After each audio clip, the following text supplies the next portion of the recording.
రావాలంటే కూడా కేటీఆర్కి పొగరు ఎక్కువ, ఎవరిని దేకడు సరిగా అని చెప్పి కూడా ఉన్నది కొంచెం బయట. ఫస్ట్ ఆఫ్ ఆల్ కేసీఆర్ తర్వాత కేటీఆర్ బీఆర్ఎస్ను మొత్తం ఒక సైనికుడై మొత్తం నడుస్తున్నాడు. సైనికుడై నడుస్తున్నప్పుడు ఏం చేయాలి, ఆయన కాలు పెట్టి గుంజాలి. ఫస్ట్ ఈ కార్ రేసులో కుంభకోణం ఏదో అని గుంజపోయారు, అందులో ఏం వెళ్ళంకలు పడ్డారు. తర్వాత డ్రగ్ బోగాని ఏదో వేయరు. ఆయన మీద ఎప్పుడు చూసినా ఇప్పుడు ఈ 2.5 సంవత్సరాలు చూస్తే ఎన్ని రకాల అటాక్ చేయాలో ప్రభుత్వం కానీ ప్రభుత్వం నుంచి పెద్దలు కానీ చేస్తున్నారు. కానీ ఈ 2.5 సంవత్సరాలు ఆయన ఇంటికి కూడా వీకలేకపోయారు. 100% ఇప్పుడు ఇదేంటంటే ఏం దిగలేక ఈ రోజున ఏది లేదు, ఏం చేస్తాం కేటీఆర్ ఏం చేయదు, వీళ్ళ దగ్గర ఏం అవసరం లేదు. ఏమనాలి, కేటీఆర్ పొగరు అనాలి. పొగరు అంటే ఇప్పుడు రేవంత్ రెడ్డి ఇప్పుడు ఎవరైనా అధికారం పార్టీ రేవంత్ రెడ్డి.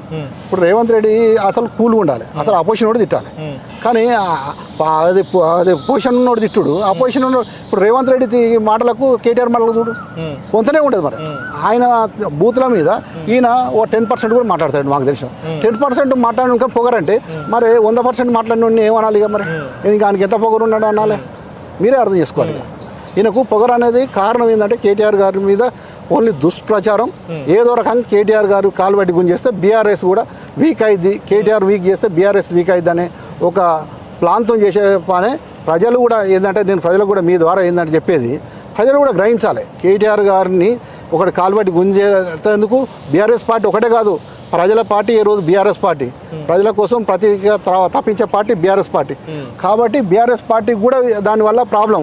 కాబట్టి కేటీఆర్ పొగరు గిగరు అన్నా కానీ మీరు ప్రజలు మాత్రం దాన్ని నమ్మొద్దని మీ ముఖంగా చెప్తాం.